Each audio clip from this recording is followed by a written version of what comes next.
and welcome to my Xbox and Me episode. Oh no, I didn't check. 533. I am one of your hosts, MC Fixer, alongside the man who didn't update the title, but I corrected myself anyway. It's Too Fresh Crash.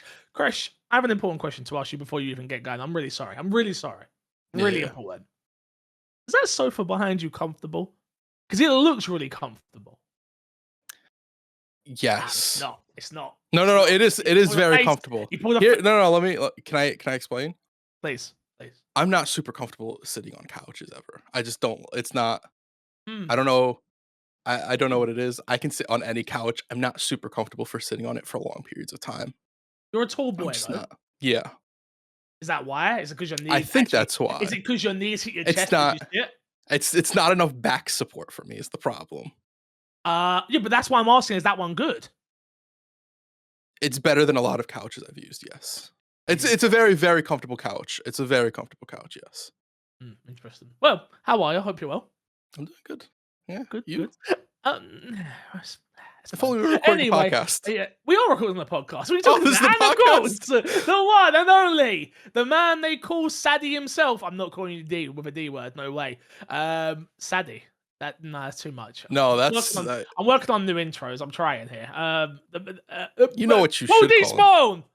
Yay! Daddy Despawn is in the Fix house. won't do it. I'm not calling you If Daddy. Fix won't do it, It's Daddy, not I'll call you happening. Daddy. No, Thank you, son. So Thank you. uncomfortable. It's so uncomfortable.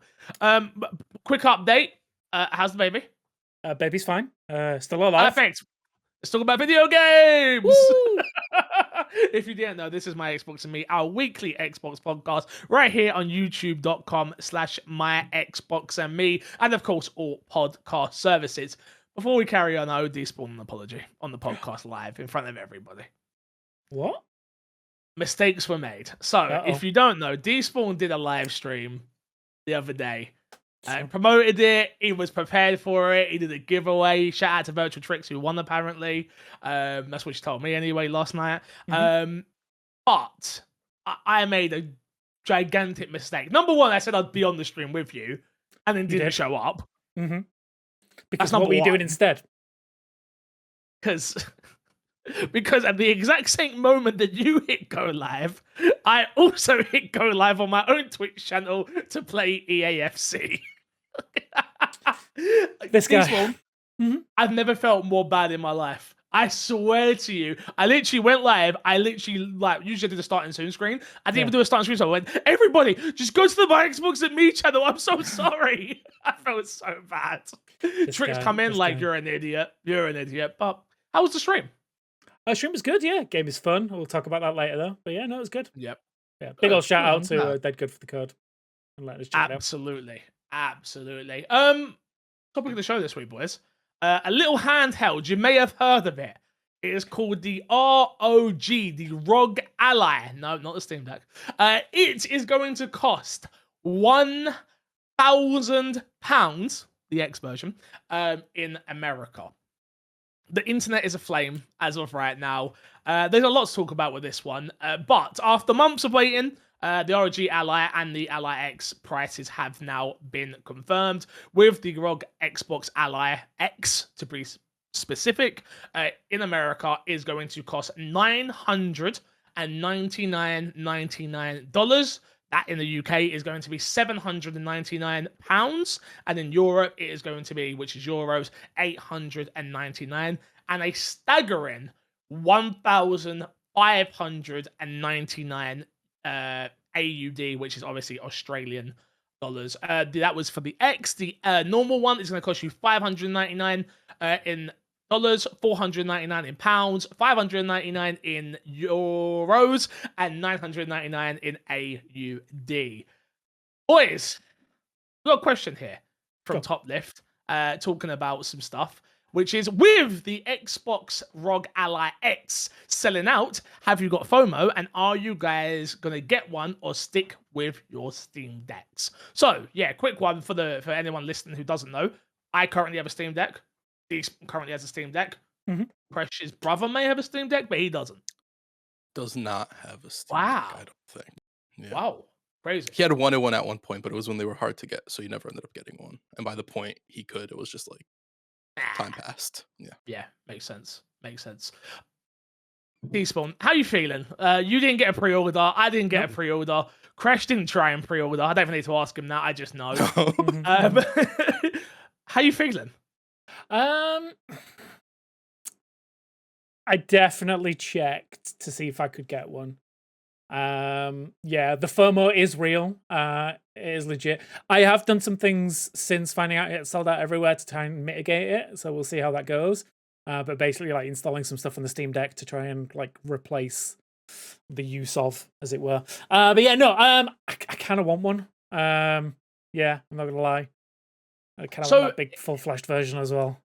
I'm exactly the same as you. So like I said to you just before the podcast started, which was like I very much was. I think the internet done me in this time, where like or echo chambers have done me in this time. Right. Algorithms, because like the price came out and everyone was like, hell no, I ain't buying that. It's too expensive. So I've gone in with the mindset of like I'm just gonna stroll to the website whenever I want. Hit the pre-order bundle, and boom, I've got one, no problem. So I didn't rush to a website. I didn't try and get it instantly, because I was just like, no one's buying these things. I'll get one easy. By the time I had got my butt to a website to try and get one, sold out everywhere. And I'm now very upset by it. Yeah, so it doesn't help that there's not very many places to pick one up as well. Like I was saying, I think in the UK, you can get one from Asus directly and Curry's.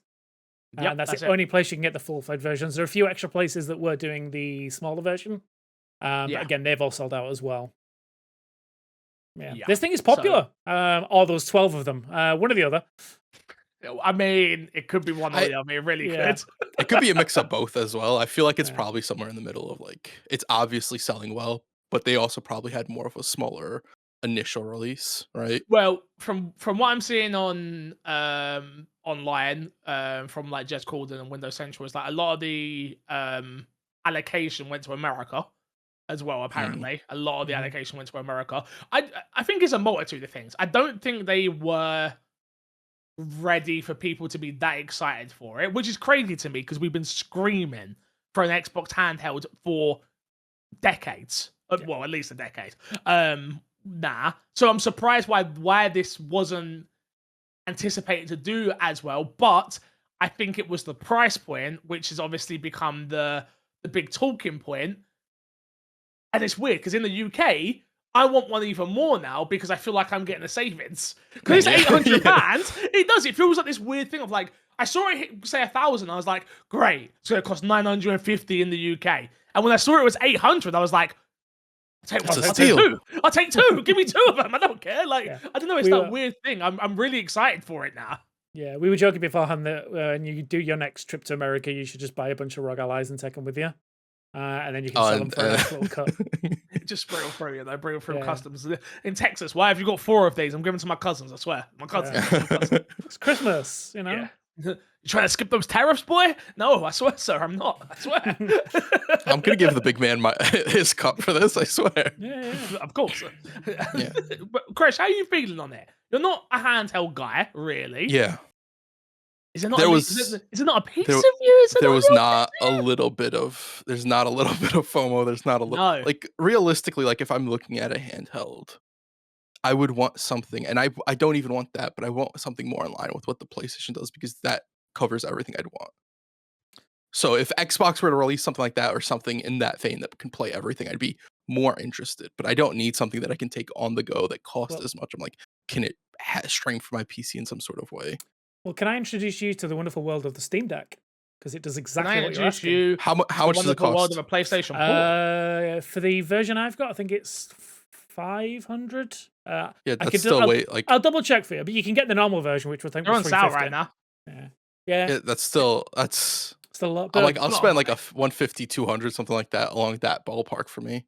Anything more than Steam that library on it as well. Yeah, that's what I'm saying. Like I wouldn't even get that. Like I'm saying, like something like that in that ballpark would be what I want. But even that, I have no inkling of getting. Right. Fair enough. So just it does. Get out of here. You're negative. We want to talk about positives. Hey, Despawn. Hey. Are you excited though? Because I really want it. Like I saw the specs. I'm seeing everything now. I am I'm ready to just play my games on the go. Now, I did have an argument with Ant last night. He was in the Mhm. Discord and we were talking about how this technically doesn't play native Xbox games. Yes, it And does. n- Does it? Here We'll get we into go. it. This We'll get actually- into here the we go. nitty-gritty, but go on. This is the problem. No, this is the... So technically, it doesn't, does it? Because it plays native PC Xbox games, Okay. which isn't a native Xbox game. This is where I was like, bro, you're a nerd and you're doing my head in. Like, Mhm. that's, you know exactly what I'm talking about when I say I want Yeah. to play it natively. You Yeah, know yeah. exactly what I'm talking about. So he's just been a nerd. Don't worry about him. No one likes him, let's be honest. He's busy playing Digimon somewhere. True. Talking just to go back slightly, £279.20 in the UK for the Steam Deck LCD version, $479 for the 512, which is the version I've got for the LCD version, the OLED version. Sorry. So substantially cheaper. Yeah. Yeah. But You guys would know this better. How different is the performance between the two? Between the LCD and the OLED Steam No, Decks. I'm talking or about two the allies? Steam Rog Deck Ally and the and yeah. I think they did a proper breakdown. Let me look up the breakdown, see if I can find it for you, and I can get some details. Because that's that's a drastic. I don't difference think in price. it's not that crazy. Okay. Like, I don't think the performance differences are. It depends who you are, Crash. To be honest with you, for the everyday person, I don't think they would notice it. If I gave these to Haley, I don't think she'd notice a difference between the two. I think for me and you, I think we would notice a substantial. Because I remember when I played it at Comic-Con last year, they had them, not the X version, obviously, the other version, the original version of the Rog Ally. And I remember touching it and being like, "Yo, this feels." Not that it's Steam that doesn't feel premium, but it does feel a little bit heavier, a little bit more malleable. Games looked really good on it as well. So, yeah. And do you think part of that difference in price is also just Xbox being like, we have the UI and everything, the play all? I don't think it's Xbox. I don't think any of this conversation is Xbox. Oh, you think it's all? Got it. All Okay. Asus, 100%. I don't think Xbox have a say at all in how any of this goes. I feel like as much as it has the Xbox branding on it and stuff like that, the fact that you can only buy this through the Asus website tells me a lot. Could you not? You can't buy from Xbox Direct. You can't buy it from Microsoft Store. Oh wow. You can't. That's what I'm saying. Like, you can't get it from Microsoft Store. Oh, In the UK, okay. you can't get it on. You can't go to a Smiths and pick one of these up. You can't. There's so many stores that you would expect this thing to be in day one to try and sell as many units as possible that you cannot do. And maybe that doesn't tell all the story, but I think it tells enough of the story of like, oh no, this is an Asus product that has Xbox slapped on it, just like the headset, the Meta headset, the Oculus Quest. That is a Quest headset with the Xbox branded slapped on it. But it's still a Quest product at the end of the Meta product. Sorry, lots of names there to try and to try and get around. Go on, Despot, you got the breakdown? Yeah, so just a quick one on the processor for the two versions. So the ROG Xbox Ally comes with an AMD Ryzen Z2A processor at 2.8 gigahertz. So that's got a 6 megabyte cache, up to 3.8 gigahertz, 4 cores, 8 threads. So if you are a numbers person, you're probably loving that right now. The X as the AMD Ryzen Asus Z2 Extreme processor, which has a 24 megabit cache, up to 5 gigahertz, 8 cores, and 16 threads. And it uses the AMD XDNA NPU up to 50 tops. Numbers. So basically a lot of big numbers thrown around. They both do 1080, but obviously they're both using FHD for their display. They are both 7-inch. So on paper, they look about the same. They both have 128 20 hertz refresh rate. When you're saying they both, are you comparing the Steam Deck to? No, I'm doing the two versions of the Allies. You're doing the Ally, yeah. The question is asking about the Steam Deck though, about the X Steam Deck and the Steam Deck OLED, let's say, and the Ally X. Okay, well, I wonder how dramatic. Just because of how big that difference in prices. Okay, exactly. Well, I can tell you, I've got that in front of me as well. The processor for the Steam Deck OLED is a AMD, which has Zen 2 2.4 to 3.5 gigahertz, 448 gigaflops. As an GPU is an 8 RDNA 2 CUs. There's a lot of numbers here, but yeah. I think It's you're more getting a lot. You're definitely getting more for your money with the Rog Ally X. But we were talking earlier about what you wanted it specifically for, which is playing handheld at home. Yeah. The Steam Deck will do totally fine for you. So if I were to think about it, I'd be perfectly fine with the Steam Deck. Yeah. Got it. Yeah. Like I don't think you need that native. You wouldn't have an Xbox handheld then. I'm just saying. A little Xbox button. Yeah, it's really annoying because on the Steam Deck you have to touch the screen to press the Xbox button. It's like, no. Woe is me having to touch the screen. Yeah, I'll pay £500 extra. When I do my side by side, when I do my side by side, you won't be saying that. Just letting you know, you won't be saying that, Slim. Just saying. You might. You won't be. I can tell. I know these things. But yeah, I'm excited. Nonetheless, I'm excited. Yes, I have to answer the question, super FOMO on the fact that I've missed out. No, I won't be just sticking with my Steam Deck. I don't know what I'll do with my Steam Deck, actually. I've not thought about that. Like, when I do eventually get one of these, do I... Yeah. So she can play games on the sofa without taking up the TV? But the whole reason why I'm buying this is so she can take up the TV so I can just play games. But then you can both play games while watching something on TV. You're welcome. No, fair. I agree. I concede. I just don't see it happening. But I concede. But yeah, excited. Very excited. As soon as I can get one, I'll be getting my hands on one. 100%. 100%. Let's move into what's been in our box this week, boys. Crush, I'm gonna start with you. I played more 2XKO, a decent chunk more, and the more I put into that game, the more I enjoy it. There's a few more new mechanics that I've noticed from when I first played, from whatever the last beta was or whatever. I really, really do like it. Despawn, we 100% should do the team up duo stream for I've played this game with a friend, and it is such a fun time. Two people playing together. It's probably the most unique, and why I'd recommend it if you have another friend that plays fighting games. I think this game is 100% worth playing just because of that play together factor and how unique of an experience it is for a fighting game. I'm down, for sure. You need to tell me which character I need to focus on, because I will just pick a character and mainline them and figure out play whatever you want. I'm not gonna you play what you enjoy. You pick whichever character you enjoy more. I think that's the most important thing with any. No, what's the most important thing with any fighting game is that you win, and I enjoy winning. So let's. But you're not gonna. Here's the thing: you're gonna be more likely to win if you're playing a character you enjoy than if you're playing a character you dislike. Because if you're playing a character you dislike and then you run into somebody who stops you, you're just gonna lose all motivation to keep playing. Okay, so what you're saying is I need to pick two characters and like them instead. So pick a heavy and a light character. Yeah. Because this does seem to have the heavy and the light character kind of archetypes throughout. Yeah, so. You do have the faster and a bit more clunky characters. Clunky's not the right word, but yeah, for sure. Yeah. Other than 2XKO, I've played Aethermancer, which was released on early access. I think I've talked about this on the podcast before. It's like a monster collecting roguelike.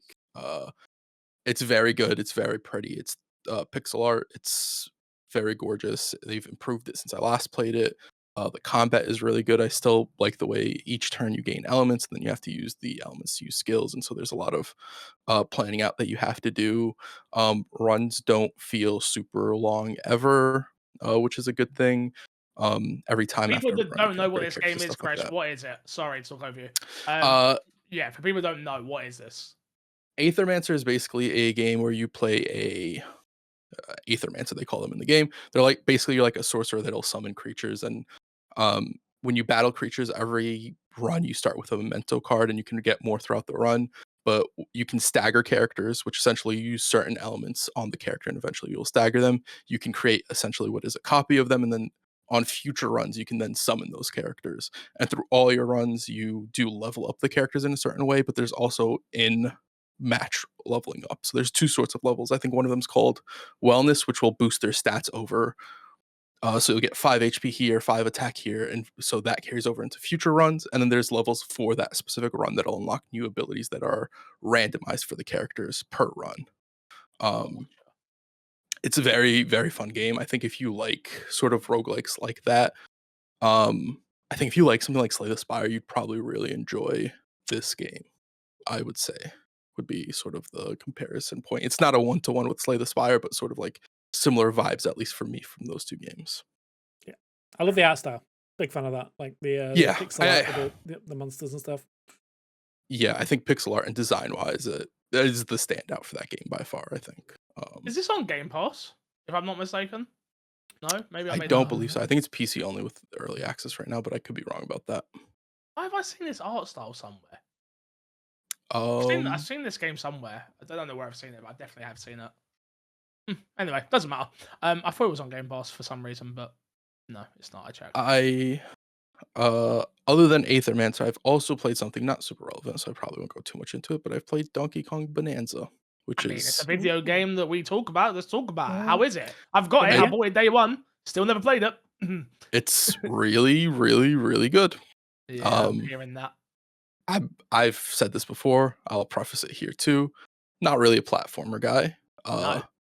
but I do really, really enjoy it. I think the ability to just like sort of, you can break literally almost everything in the game, and when you find something that you can't break, it doesn't feel like, oh, there's a hard limit or there's an invisible wall or something like that, which is really refreshing. I think if you want to just sort of progress through the game, it's very straightforward, where there's like side content, like, oh, you want to collect those bananas or whatever. There's side content and ways you can go, but the main path is also very straightforward.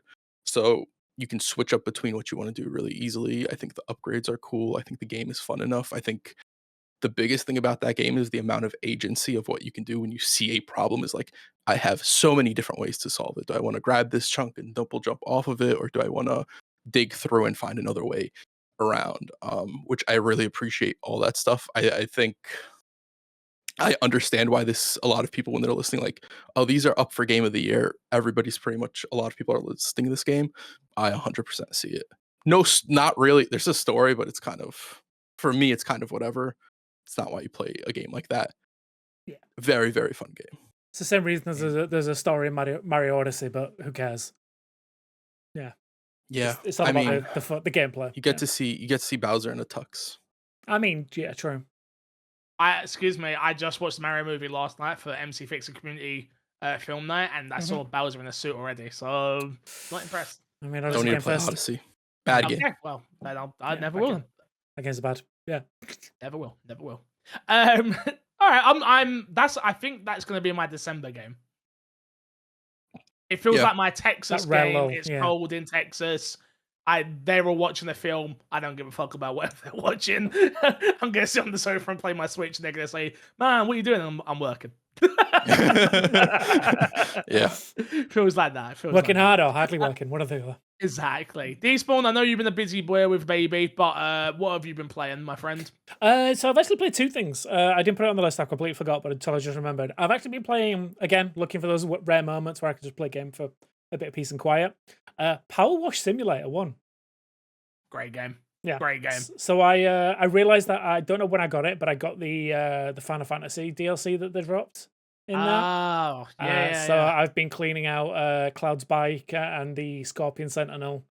Nice. So I think the next mission I've got is to clean out Tifa's bar, so Seventh Heaven. Oh, nice. So I'm working through them at the moment. But the main one that I've been playing this week, and obviously take it with a pinch of salt because hashtag sponsored, we got given a code for it. But Into the Dead Our Darkest Days. Oh yeah, hashtag gifted. No one we weren't paid. No, we're paid in codes. I was given a code for it a while back when it first hit early access, and obviously the new update dropped, so we got a chance to check that out. But it has been that game I'm just playing offline, like just whenever I've got a bit of peace and quiet when I go to bed and get those few hours, where I'll just just run through a couple of runs and stuff. And the new update is fantastic. They've added like a bunch of new escape ways, a few new survivors, new weapons, all sorts of stuff like that. And yeah, it's been a ton of fun. Just playing through that game. It feels like it's a lot more stable than it was at its initial early launch. There's a lot more different areas to go to now, so there's like a lot of new buildings to ransack and discover things through. I'm really enjoying my time with it. I'm interested to see where they're going to go with this, because I don't know what else they could add to this apart from more branching escape routes. But right now, I think they've got a really good base for a game here, and I'm really enjoying my time with it. Is this game in early access, or is it fully out at this point? No, it's early access currently. Yeah, they just dropped the new update, which is update 4. But yeah, early access until next year, I believe. It's on my top 10 list so far. Mm-hmm. When I played it, put about 4 hours into it when I played it that first time. It was hard, and it took me a second to get used to, if I remember rightly. Yeah. But yeah, I really do enjoy the game, and I want to play a lot more of it. They've had quite a decent roadmap, to be fair, with it for an early access game as well. Yeah. They've set out a plan of action of what they wanted to do, and they seem to have been executing with it pretty good so far. It's on sale at the moment as well, by the way, for who does care. It's 20% off the new early access Spill Zone, I think it's called. So Spill Zone is a new update, which is a new escape route through it looks like an industrial complex. So yeah, I'm interested. I've not seen it yet. I've not got to that point because you obviously unlock escape routes as you go through other areas. So my current run, I've not finished it, but I have been going through and unlocking a ton of stuff and building out my base. And yeah, it is a lot of fun. I guess the best way to sell this game is it is part Fallout Shelter, part State of Decay. So you go out, you go looking for a ton of stuff for your base. You come back with it, you build out your base, so you upgrade your different rooms and things like that. But then it's also got permadeath, like State of Decay does and things like that. So yeah. If you are a fan of zombie survival games, you'll love this. If you like base building games, you're probably gonna love this as well. I'm very excited to see the full 1.0 release when that comes. Yeah, no, me too. Totally agree with you, brother. Anything else, Super Plum? Nappy changing simulator. Nice. I think you're doing that not as a simulator though. That's no, I'm just doing. Yeah, I got the IRL version. Do that. You got the IRL DLC, mate. Yeah. The brand edition, well, I've been playing some stuff. I've played Borderlands 4, more of it. They just put out They just put a new stable patch out. Did it help? Did you see what they said about the stable patch? Let me wait. I can't wait to hear this. So they just put a new stability patch out. It's broken the game. Perfect. And not only that, they decided to come out and say, well, why? I really just want to love this game. You know, you know when you just want to love something, and I really do enjoy the game, but Randy has said a lot of stuff. Now we've got more people talking. It's so they've come out and said, you should wait for the shaders to comply and wait 15 minutes before playing. So you should load up the game and wait 15 minutes. Right. Yep. No. This game cost £120 if you bought it all. Mm-hmm. I need people to understand. Borderlands 4 is a good game. Do not get it twisted. And I haven't had that many issues with it on my PC, my new PC. But if I was still on my old PC, which is what Haley now uses, non-stop crashing, non-stop lagging, non-stop frame issues. She literally was playing it on her own the other day, and she come downstairs yeah, it crashed 5 times. She's like, I don't know what to do. She was like, can you go upstairs and sort of look at it? And I was like, Haley, there's a patch out, and the patch is broken. I don't know what to tell. What am I meant to say to her? I have to say to her, the game is broken. We have to wait. Listen to what I said to her just a minute ago. I was like, oh, you need to wait 15 minutes before you start doing anything. It's a 15-minute wait recommendation every time you launch it. Yeah, because you have to compile the shaders every time. Wow. Cool. Yeah. Cool. Modern gaming, ladies and gents. Modern gaming. I've had a few moments of maybe I'll get it to play with Fix. It'd probably be fun to play with Fix. and then every time I feel like something just pops out of left field with it. Let me say it like this, you. I am so happy that you haven't bought it because of me, because I don't think I would have survived this one. Yeah. And again, and it Yeah, wouldn't yeah. even have been through the quality of the game, because again, I Yeah. still believe that the game is so much fun. The movement is the best movement in the Borderlands game, but the game isn't ready. Like, clearly, they should have waited for this game to be more stable. I've had it. The last time I played it, I was doing side missions, and there's one of the mission types you do. One of the side mission types you do is like, you get your echo to scan the area, then you have to hold down the area for a certain amount of time. And like, if an enemy comes near them, like the robots get scared. There's like this animation of like getting scared and quivering.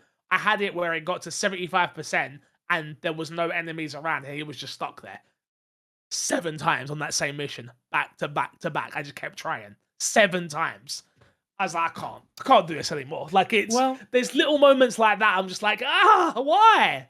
Well, I mean, look at it this way. At least when you go to America, you can play it on the Switch 2. Oh, wait, yeah, they definitely delayed the release of it on Switch 2 as well, because it's not ready. I don't think that's a bad idea. Let's be honest. No, me neither. It's a very smart idea. If I can't run this game on a 5080 with some of the newest parts in the PC world, yeah, I don't think a Switch 2 is going to quite cut it right now. No. If I was Nintendo, I also would have been like, "Hey, don't put it out right now. Get away we don't need go. people saying the Switch 2 can't run stuff." I don't know if you guys saw the video of, what was it, Requiem? Yes, Resident Evil that's Requiem what's just running on the Switch 2. Yeah. Yeah, so it's not a Switch 2 issue. It's very much so I was going to say, like, Requiem runs brilliantly, 60 frames per second, and looks pretty damn good so far. Again, small cut segment, different types of games, not open world, yada yada yada. But yeah, Nintendo didn't want that bad PR. But yeah, I played that. And then the other thing that I played it was on the Ubisoft channel, but I obviously would have played this if I wasn't working for UB, which is the Assassin's Creed Claws of Awaja or Awaji. Awaji, thank you. Yeah, don't get me wrong, I said that wrong a few times on the stream as well. Do you know what? Yeah, I'll tell you later. But yeah, played the DLC. I really like it. They got a new weapon, which is the bow staff for Naue. Which is really cool. The story obviously continues on from the Shadow story about her mum. I don't want to go into any spoiler territory when it comes to that, but it seems really cool. I like the dynamics of seeing other members that you're fighting with. So there's a moment that you're fighting with a known character in the world who shows up, and you're fighting other people, and they're there behind you fighting as well. I thought that was cool. It's little things like that where I'm like, oh yeah, I guess why did we never see Noe and Yasuke fighting together? Which I imagine as I go further on in this DLC, I might see some of that in this. Pretty good DLC. I'm glad that they ended up making it free for everyone that pre-ordered. I think that was a smart idea from them. I've put about, so sponsored wise 2 streams, so about 6.5 hours into the DLC. And I had nowhere near touch completion. Not even. I've done 2 story missions, I think I've done in total. So I think on the Steam page it says it's about a 10-hour campaign for the DLC. So yeah, if you are like you and me who wants to do everything, I'm sure you'll drag that out. But yeah, I think the story elements are about 10 hours. Yeah, but pretty good. I think it's pretty good. £25, $24.99 DLC. I think I again, people like to say bad things. I think do you know what? I think Assassin's Creed is going to go down as the most underrated game with this. Hello? Yeah, sorry. It seems like it was picking up the background mic instead of this one. Maybe it was, yeah. I think Assassin's Creed Shadows is going to go down as the most underrated game of the year. Yeah. I need to go back to it. I really do. You may not like it, Crash, but I generally do think it might be the most underrated game of the year so far. I have to jump back into it at some point before the year ends. Yeah. I mean, it doesn't crash every 2 hours like some games I've played this year. Looking at you, Metal Gear Delta. That still breaks my heart. It breaks my heart. Is it not fixed yet? Is it still not fixed? I've not gone back to it yet, and I've not seen any patches for it. There was a patch recently, but it was just minor fixes, so I've not had a chance to check it out yet. But yeah, there was nothing about stability in it. So I don't know. Interesting. Huh. That is a shame. That is a shame. But yeah, that's all I've been playing this week, boys. But yeah. All right, let's get into this week's dashboard. Some really big news. I know it must be big news because I had a conversation with my friend P Money about it, literally on the phone about 20 minutes before we started recording this today. Which is EA. EA are reportedly close to going private in a 50 billion. That's 50 billion deal with backers, including the Saudi Arabia PIF. So long story short on this one, Saudi Arabia are looking to invest and buy, I should just say buy, EA for nearly $50 billion, that is, with a deal that would see the company go off of the stock market and back to being a privately traded company. How do you feel about this, I guess, Crash? We'll start with you. How are you feeling about EA potentially becoming a private company and obviously the backing coming in from Saudi Arabia? So the EA becoming a private company, I don't think is the worst thing from that separated from the Saudi Arabia aspect, because I do think when you look at a lot of stuff that EA's gotten wrong in the past, a lot of that feels like we have shareholders that we need to satisfy. So we need those microtransactions, we need those loot boxes, we need those, et cetera, right?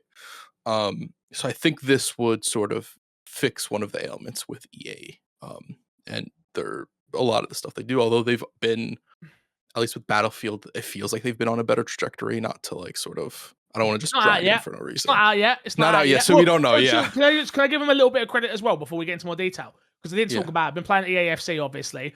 Probably the best FIFA cross EAFC game they put out in the last 4 years, in my opinion.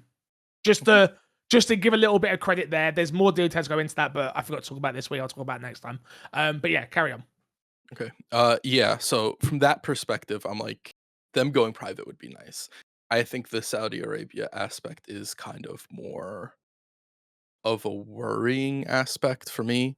Why? But it's just sort of a lot of the stuff that they uphold and sort of just the way it is over there. If it would bleed into EA, which we don't know if it would if they were to buy EA, or if they'd be like, you guys make us money, do whatever you want. We don't really know how that would play out or anything. Yeah. But I do think there are some asterisks to go into that. It also I really, yeah, I'm very mixed on this. I think going private would be great for EA. I don't like I don't like the other aspect of it. Fair enough. Despawn? Firstly, I just want to say, Crash, super respect how diplomatic you're being. Love that. Yeah. I'm going to get us cancelled now. I love it. Shareholders out the door, brilliant. Shareholders are a net negative everywhere they go. Like, I've never seen a positive news story from having shareholders ever. Yeah. Saudi Arabia paying to whitewash their human rights violations by buying all the cool things that the kids like. Just so they've got a good PR spin on everything, using this public investment fund to buy, like, they've bought like WWE live events. They've bought, like, say they're trying to buy the Battlefield developers. They're trying to buy EA, trying to buy their way into the good graces of people, so that we don't talk about their human rights violations. Will never sit right with me. It's sour on sour on sour, and like I've got no time or space for it. But again, at the end of the day, if EA want to sell to them, they can sell to them. That's their that's their prerogative. So, I have a question, Despawn. Go. If the sale ends up going through, does this mean you never play another EA game? I will think twice about it for sure. Yeah. Okay. So that means if you're in that iffy situation, it becomes a no for you more than likely. Of like, I don't know if I want that game. Okay. Yeah. It will be a discussion piece for sure. You look like you have something you just want to say. Fix. Well, yeah, and we know Fix's opinion on like work is work. Yeah. No. You got a couple games. Look. My thought process is, I am never. You might have done the thing again. Oh, I don't know why. But good now? Am I good? No, I don't think so. Not really. Okay, I might have to just switch the wire over. Oh, let me carry on talking. Let me switch the wire. Yeah, Crash. What about you? Are you as like? I'm in the same boat as you. Of like, if it's a maybe, it probably moves more towards, not probably, it will move more towards a no, where it is a discussion piece for the games of like, is it really worth it? Like, if I don't know if I would get, like, excited for the new Battlefield. I don't know if the sale had already gone through, if I would get the new Battlefield. Yeah, personally. Look, all I am saying is this is, and again, I am not as well informed about political issues as either of you. That is 100% true. I play video games. I don't let the rest of it get involved. You can find enough dog shit out there on everyone. You know that, right? It's not like you do know that though. That is always my argument. It is always my argument. That's a really, I'm gonna be honest with you right now, Fix. That's a really bad argument. It's a horrible argument. Yeah. Okay. Because you can find, sure, but what you're doing is you're equating all dog shit as the same dog shit. A fucking greyhound doesn't shit the same as a fucking chihuahua. My God. Okay. But where you get your investment from is what I'm saying here, right? Look, so if we're gonna but it's not so much them getting investment from it; it's them being owned by them. This is sure. Tantamount Wallace is coming to. It's like you're right. Every game I buy in the future to EA, all that money goes back to Saudi because it's them who own it. It owns it. Yeah. Yeah. Okay. It's not like, I think you have more, what you're saying is you have more ground to stand on it with like the J.K. Rowling argument of like the Harry Potter conversation, right? Because that's in partnership. That's a WB game, whatever. Like I 100%. Yeah, WB get that money at the end of the day. She gets a cut of it or a percent or whatever. Yeah. Like, I understand what you're saying. I get it. I haven't got that hard a stance on this. And to be honest, like I say, this news only really just broke, and I only really just thought about it. I guess my thing is like there's still good people that are making the games. That then if those games do poorly, they lose their jobs. You would argue probably not gonna happen as much if they're owned by Saudi because they just got unforgivable amounts of money. So you would assume this would stabilize any company and member of staff who works at EA, right? Like there is I understand the whitewashing. I understand some of the stuff that happens in the country and all that stuff. But I'm saying there is some good that can come of this as well for people that work in the industry, right? Question mark. So my argument to that would be look at what's happened to every other company that's been bought out or taken over recently in the last few years. Within like 6 months, you see stories of them gutting the companies and losing staff. This is different. This is different because this is not. But this is different because this isn't the same as like an Activision where you've already got 10,000 community managers and things of that nature. This is just. I think I'm with Fix on this. I don't think this move is them trying to make money off of buying this. No, I don't. Right? Because if you look at a lot of the stuff they've done in the gaming space, they've done like $1 million tournaments for a lot of like, I think they had the biggest pot for a fighting game. They did a league tournament recently. I think they did the Esports World Cup. Yeah. That was so they do a lot of that stuff. I don't think they make more money. I think that's more of a publicity thing. Yeah. I would assume that them buying EA would be a consistent publicity thing of like putting out new games and stuff like that.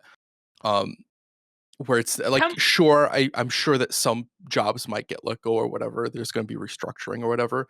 Not to say that won't happen, but I don't think it'll be as drastic if like, let's say, an Apple were to buy EA or something like that. Yeah, I agree.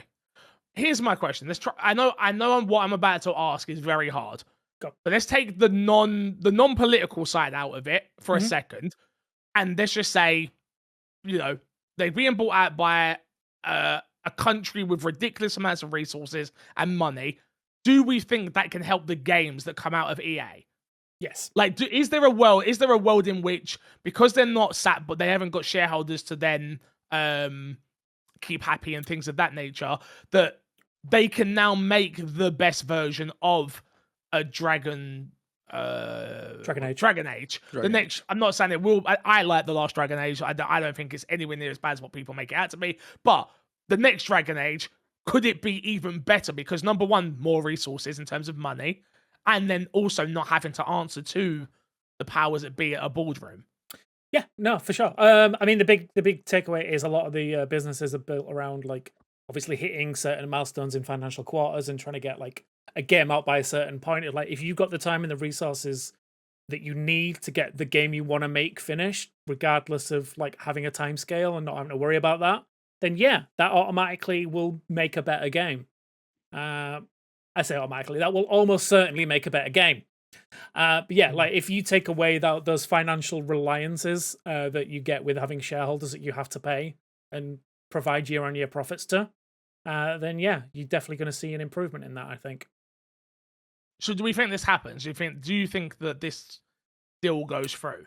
I'm interested to know that because, like, again, I know, like, not being too up on the political climate of it all, like, EA is an American company. I'm wondering what kind of agreements would be in place about, like, an American company selling wholesale to Saudi, if it is Yeah, them. I don't. Yeah, I'm not entirely sure how that would work either. Yeah, I there will be some like FCC things that we'd have to go through to, to approve the sale and things like that. Would there be a case where they'd have to break up the company? I don't know. Like there was the talk with obviously with the Microsoft buyout of Activision Blizzard and all that. Like having obviously sell off the cloud rights to Ubisoft and things like that. Yeah, yeah. So like, who knows what the end goal will be? But like, I could see it happening for sure. So. Yeah, it's an interesting one. I'm yeah, just to be clear, I don't know. I'm just an idiot on the internet. I ain't got a clue. Sure but what I do know is Tokyo Game Show. I watched it. I reacted to it on the My Xbox and Me channel. Thank you to everyone who joined me. There was a lot obviously shown. It was a hard one for me to watch, I'll be honest. I enjoyed it, but not my type of games usually shown at the Tokyo Game Show. I was sitting around waiting for either Resident Evil or Final Fantasy to show up, and neither did. So, and I kind of knew they wouldn't, but I was still wondering. But we did get a few things. Gungrave Gore, Blood Heat. From what I'm told, this is anime. Sure. I think that's what my chat was telling me. I'm pretty sure that's what my chat was telling me. If they're saying it probably is. Could be wrong, but it's launching in Game Pass day one. Drops November 12th, 2025. It looked pretty good, to be fair. If you're into these type of games. Did you, by the way, boys, did you both watch this? I know this one was in chat. I watched it with you, Chris, yeah. Did you get a chance to watch it? I skimmed through it. I tried sitting down to watch it, and I was like, I don't really. It was a hard watch. It was a hard watch. Yeah. I don't think it was not a hard watch. Yeah, no, that might be harsh. A watch for us. Because it's not. It wasn't aimed towards us, to be fair. Of course, yeah. No, 100%. I mean, the reason I say it was a hard watch is being the Xbox guys is like the day before watching the PlayStation State of Play and then coming into this and being like, ooh, okay. Sure, but I think that's unfair as well because PlayStation had nothing. And then we'll get to PlayStation. We will, but next up, we had Fatal Frame 2, Crimson Butterfly remake. I think this game looks amazing. I've never played a Fatal Frame before, so this looks really good. Yeah, it looked very good to me as well. Like, it's an interesting take on a survival horror, like not actually using combat but using the camera. Is a cool like concept. Like I've never played the Fatal Frame games myself, but I've seen a lot of them being played. Like a few speedrunners I watched play it and stuff like that. So yeah, I'm excited for this one. Also in Game Pass day one as well, which is really cool. 2026. Animo, and I might have said that incorrectly. No, I think you said it right. Yeah, is it right? They got pre-registrations have come for that. It kind of looked like Powwow to me. Yeah, like when I was seeing it, I was like, I was like, it's a third Palworld game. It's a gacha.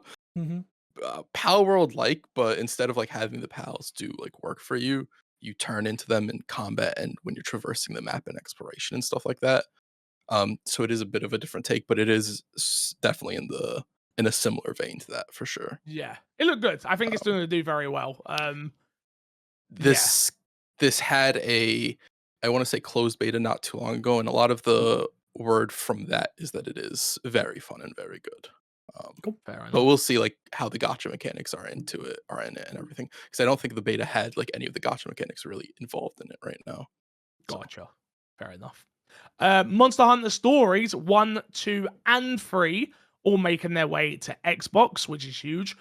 We haven't had Monster Hunter Stories on Xbox at all, so that's kind of crazy to think about. Yeah, I didn't realize that they never made their way to Xbox. No. Were they ever on PlayStation as well, or was it just? I thought it was just a I Switch want to title. say that they.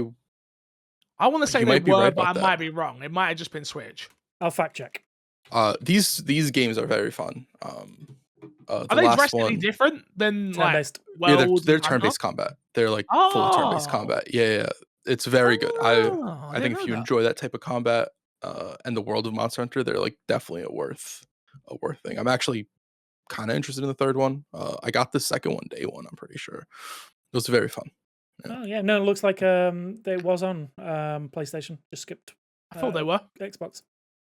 Yeah, smart from Capcom to get them out, especially with the new one coming, which is free.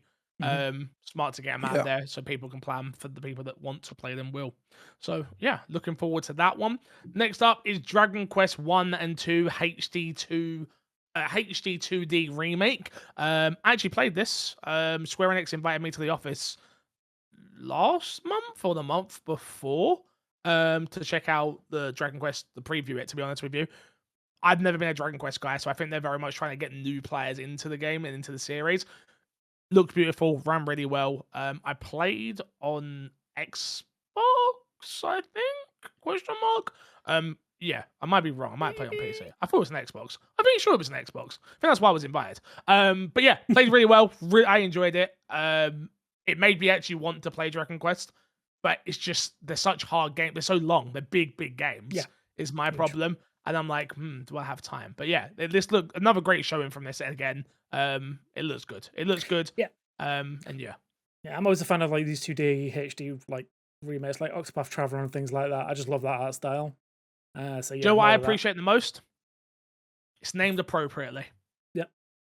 I know what it is. You know exactly what it is. It's a Dragon HD Quest 2D 1 and 2 HD 2D remake. Thank you. Like, look. Now this Because I'm looking at you, Kwame 23-7562. Like, I ain't got time for all that. Just give me what it is in the title, okay? I feel like you're throwing shade at Kingdom Hearts somehow. I don't know how. All of it. I'm throwing shade. Kingdom Hearts always deserves the shade for naming. Let's 33 and a real. Herd Chain of Memories Redux Part 2. Yeah, I see you. Everyone's getting the shade. Everyone's getting hands. Next up was the Project Evil Bane. This looked so. I didn't love the trailer for this. I remember this very clearly. I didn't love what was the one we watched during the State of Play, which like Project Desert something like that. I don't know. Yeah. There was one that we saw during the State of Play that I was like, damn, this actually looks really good. And then I saw this and was like, I don't think this looked great. This was like the CG trailer that went into gameplay that ended them with CG again. I wasn't a fan. I didn't love the look of it. I've got to be honest. This, like, I got the trailer up for video viewers, but like very much it was like the cliche as hell fantasy combat kind of ARPG game. It's just like, it's like nondescript bad guy and cliched like archetypes for your heroes. It's a bit too on the nose with what it's trying to be without like having any selling point of like, oh, this is like why I should play this game. Yeah, Agreed. my main thing for it is it's very much like it's ticking all the boxes for an action RPG, but it's got none of the character design from all the best RPGs. Like nothing about it feels unique. I mean, granted, we've only seen like the tiniest amount of it, so maybe as we see more of it in the future, it might win us over and we start seeing some actual story stuff and things like that. But right now, yeah, just nothing really sold it to me. In its defense, it also doesn't, at the same time, it doesn't look bad per se. It doesn't look... Sure. Okay, Yeah. but something my issue is, can we be I honest? agree with you. Go on.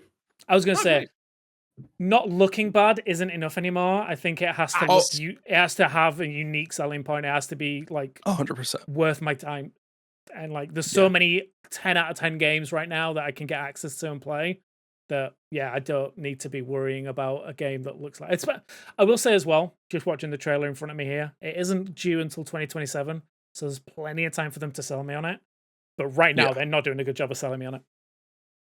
Yeah, no, I agree with that.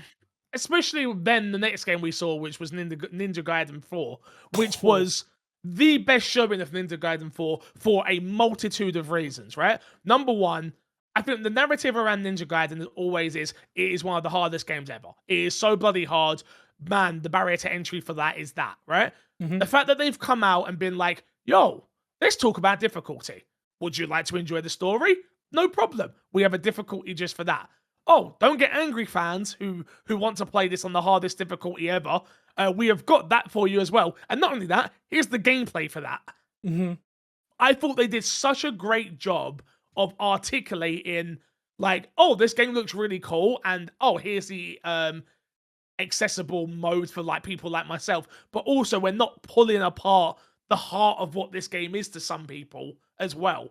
I really enjoyed this trailer, outside of just like it looking cool. And fun and enjoyable, right? Like, Yeah. I just thought. We live in a world where like people get angry about difficulty modes and things like that. I feel like this was the best way to sort of alleviate that between both sets of players.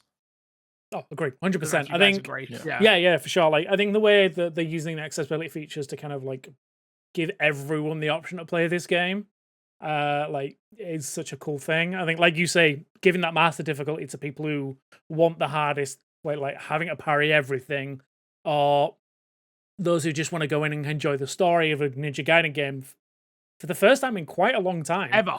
Yeah. Oh, there's going to be people with first time ever. This is going to be Yeah.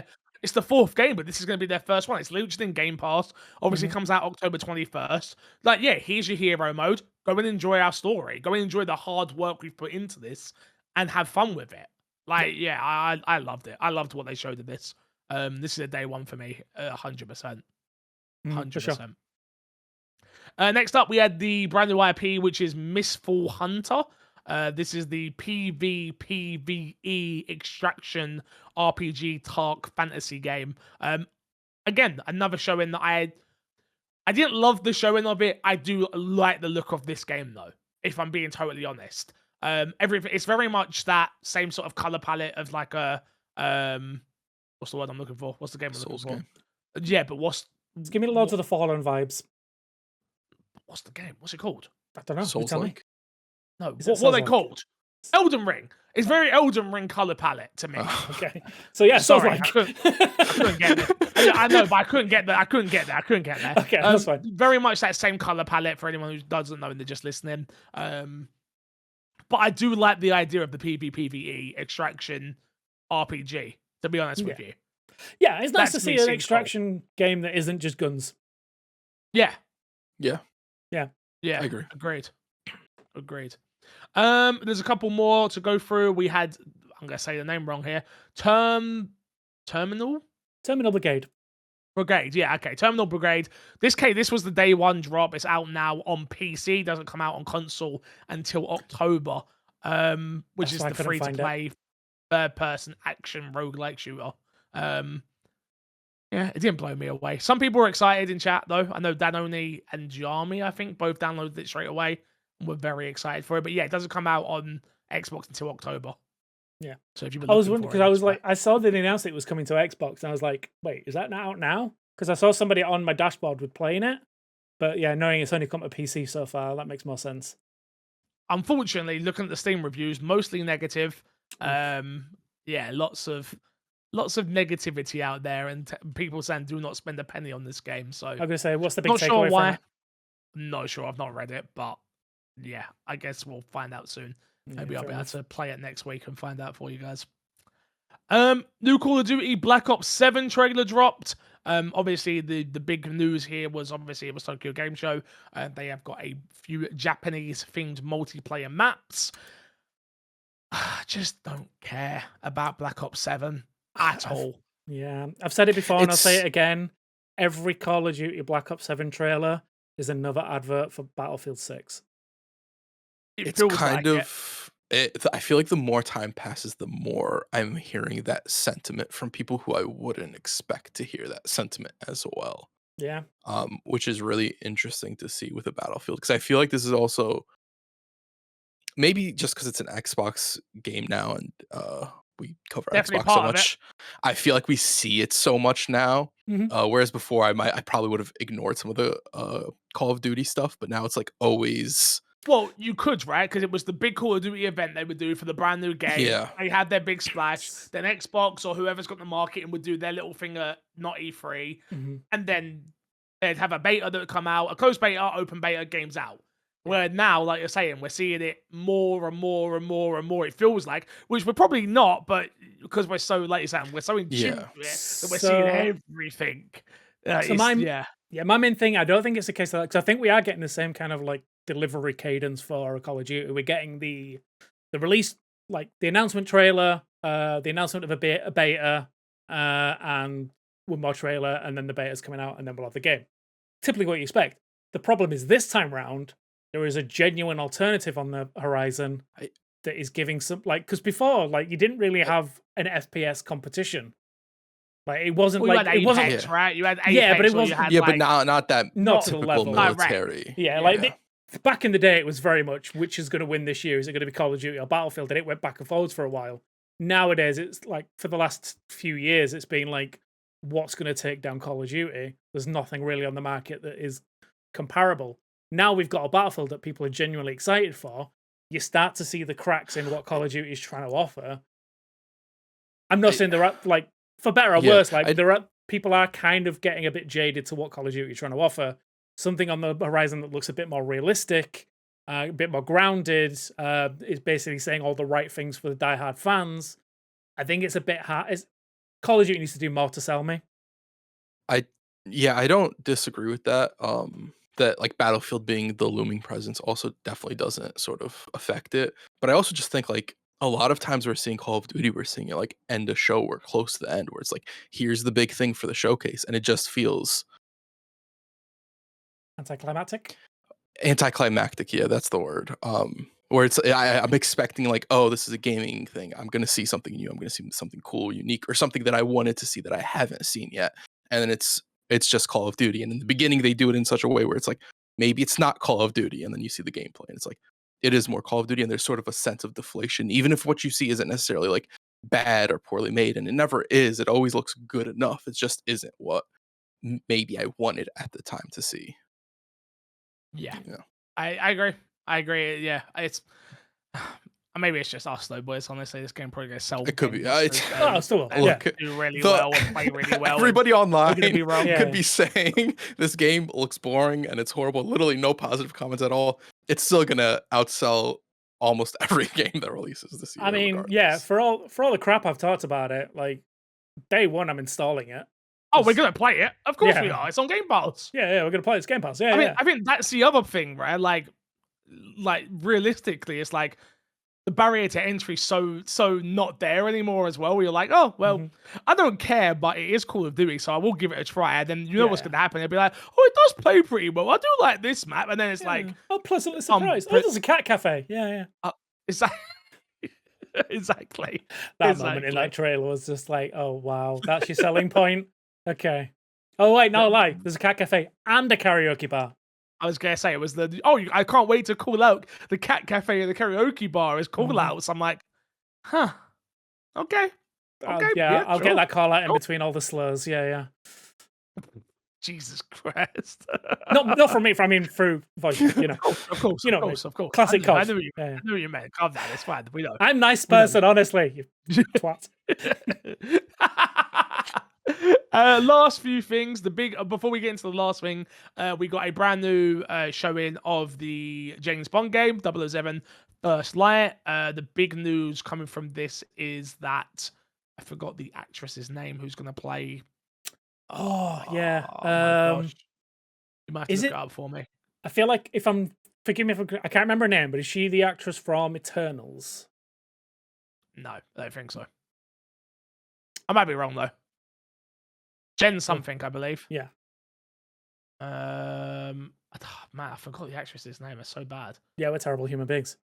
Gemma Chan, is that who you guys are talking about? There you go. Gemma Chan, that's it. Thank you very much. Yeah. She's in the game. That was obviously the big thing, but she plays Dr. Stella Tan in the game, which is exactly. Which was obviously pretty good. Another great showing of 007 again, just gets me more excited for it. Not only that, IO also showed off a Hitman DLC that dropped day one, which was Bruce Lee in it as well. Looks awesome.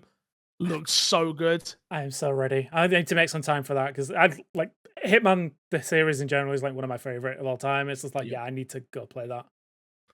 And then we also got the Flight Sim DLC / expansion Japan World Update as well, which looks absolutely beautiful. Ridiculous in how good that looked. Mm-hmm. And then last but not least, which is obviously the big news, which was Forza Horizon 6, the leak that was already out there 30 minutes before the showcase. Also, we hate Eldozo because he leaked it in the Discord, which really upset me, and didn't put a spoiler tag. Yes, Crash. Imagine waking up early to watch a showcase and then to have the big reveal spoiled for you without a spoiler tag. Yeah, that's a little rough. Imagine waking up on time for that. So, did they put out the trailer earlier? Or? So yeah, I think by accident the Forza Instagram account put out the trailer too early. Got the time zones wrong. It's not his fault. Yeah, I was about to say. If you are actively avoiding spoilers and then someone comes into your personal Discord to post that spoiler. No, they were. It was in the My Xbox Media Discord. Well, you know what I mean, but like in the community Discord. No, but you can't blame him because this is the issue we got. Yeah, we can't because if he didn't post the news, we would moan at him for not using the Discord and posting the news. Then he posts the news, and then I'm there bitch at him in all capitals like, so I do feel bad for Eldozo in this regard. I have to say, because it was an official release. It's not like he found a leaked video and put out the leaked video. Yeah. So like some leeway there, you know. What I will say is the big news obviously is it's in Japan. Forza 6 is coming. It's going to be 2026 release window. Play anywhere. Obviously day one on Game Pass. I thought this was a really bad showing of not showing anything.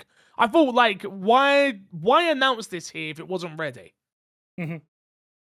Is my thing. They're like, no car licenses, no drifting, no showing the world, no gameplay at all. It's like, why? Why do this? Yeah, it's almost obviously the leak and the rumors that have been going around recently are very much like this is what's happening. We're getting the Japanese version of it, but the fact that it's coming next year, and they've got nothing but like this one like cutscene.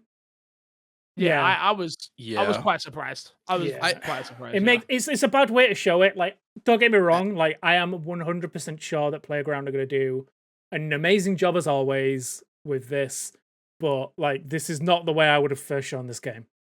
My guess, and this is just a guess, I assume that Xbox is trying to save as much as it can for an early Xbox Developer Direct next year. It'll be January, February, won't it? Like they usually do. Where they'll have that. There's the Gears of War, you'll have Fable there, and then the rumor of Halo. And then that'll be like the big blowout where you see the first thing for a lot of those games at that Direct. I think one of those will show up at the Game Awards. Probably Fable would make the most sense. Or Gears of War. Fable. No, I think Fable. Probably Fable, yeah. No. Yeah. But I think of most of that they're saving to have a big blowout where they're like, oh wow, Xbox really has a very like look at what Xbox is doing first party wise, because we've always talked about Xbox first party, and sort of as they've gone more multi-platform, I feel like we've stepped away from that conversation because it's not really their main goal anymore. But having a showcase, a developer direct where it's like such big titles, and the first time you're seeing a lot of it, just there's so much buzz because one of those games will probably interest somebody. Yeah. Agreed. I agree. But yeah, that was everything shown at the Xbox Showcase Tokyo Game Show. The day before that, though, we had the PlayStation State of Play. There was quite a few games that showed up there, so I'm going to blast through them, and then we can talk of the ones we actually care about in a bit more detail. Obviously, we got the brand new Zero Paradise game, which is from the Disco Elysium team. Pretty iconic art style. If you're into those games, you'll know exactly what it is. Look good. I really like the look of it. I haven't played Disco Elysium yet, so maybe I won't, and I'll just play this. That is coming to Xbox. Yeah, I'm interested. I'm just curious if you'd enjoy that or not. I've played some of Disco Elysium and I really enjoy it. But yeah, it's an interesting take on an RPG. Like there's no like real combat. It is very much a investigation rather than like any other type of game. So, Depends on the mood I'm in, right? If I'm playing, sounds like a game I'd play with Haley and have a blast with, and then it sounds like a game that I would also hate if I'm not in the right mind frame. Yeah, I think that's why I've not played it yet. Yeah, I will say you are lucky. I think originally when Disco Elysium launched, forgive me if I'm wrong on this one, but it didn't have voice acting. Yeah, I agree. But then the Final Cut version did add voice acting to it, which is the version I've been playing. So I think you'd enjoy that more. But yeah, this new one looks good. It does. Well, it's not Disco Elysium, Zero, whatever it's called. Zero Parades. Yeah. Next up, which was the biggest shock I think of the showcase for me, Microsoft Flight Simulator 2024 expands itself. The barriers are down. They're gone. There are no barriers. The Xbox logo front and center during this as well.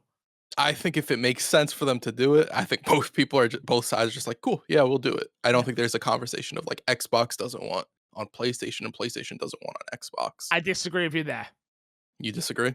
Xbox to PlayStation, still not PlayStation to Xbox. We didn't talk about the rumors, by the way. Did you guys see the rumors on Twitter of the landing pages for for Horizon, Days Gone, and there was one more. Did you see this or not? No. Oh, interesting. Yeah, there was maybe it was just Twitter being fake. Maybe I've been fooled. Twitter sometimes. 1 sec. Let me see if I can find the news story. PlayStation. You tell us. I'll find it. Games on Xbox. Well, what happened was, so from what I could see, there was a bunch of landing pages that showed up on the Xbox official website for games like I'm trying to find the exact. I don't want to talk. I remember So I heard people talking something about it, but I didn't actually like read whatever the story is. So I did hear like conversation about something. I can't find the exact link right now, which also scares me when you can never find. Yeah, apparently, so if you guys remember how Helldivers 2 got leaked, it was a landing page, and the exact same thing has happened for Xbox. But again, I'm not seeing it now, so maybe I got fooled on Twitter. Twitter does do that sometimes. Here we go. Is this it? Is this it? No, there's conversations being had, but it's not this. No. Maybe I've been fooled. Doesn't matter. All right. Next up, we had Battlefield 6. It's single-player campaign, which I absolutely totally forgot this game was even going to have a single-player campaign. I enjoyed it. What I saw. Good. I mean, if I ever get bored of multiplayer, it gives me something to do. I don't know if it's going to be the first thing that I do, but it looked good. Deus Ex. Go on, finish. Go on. I was going to say, single player is usually the first thing I do with most of these games, if they have it, just to get used to controls and stuff, and then I'll jump into multiplayer. Especially if they do, because I don't know if Battlefield did it. I know like COD is doing it with like XP across every mode. But usually like Battlefield, I think in the past it did the thing where you could play through the campaign and unlock weapons. So if they do that again, I'll play through the campaign. Interesting. If that is the case, then that would be interesting. Next we had Deus Ex what are they calling this? Remastered. Which is the original Deus Ex. It did nothing for me, but I've never been a Deus Ex guy at all. So apparently it doesn't do a lot for the Deus Ex fans as well. From what I'm hearing. Fair enough. Fair enough. Yeah. Fair enough. Next up, a Halloween game. We're getting a Halloween game. Weird. It's not coming out until 2026. That's the weird thing for me. We got our first look of that. It was like, hey, this game would be perfect to drop next month. Yeah, that's such a wait a year. I feel like not a surprise launch because I think this game's been talked about or rumored that it was coming out or whatever. But like you show it and then a month later it's out or something like that, or that month for the Halloween time.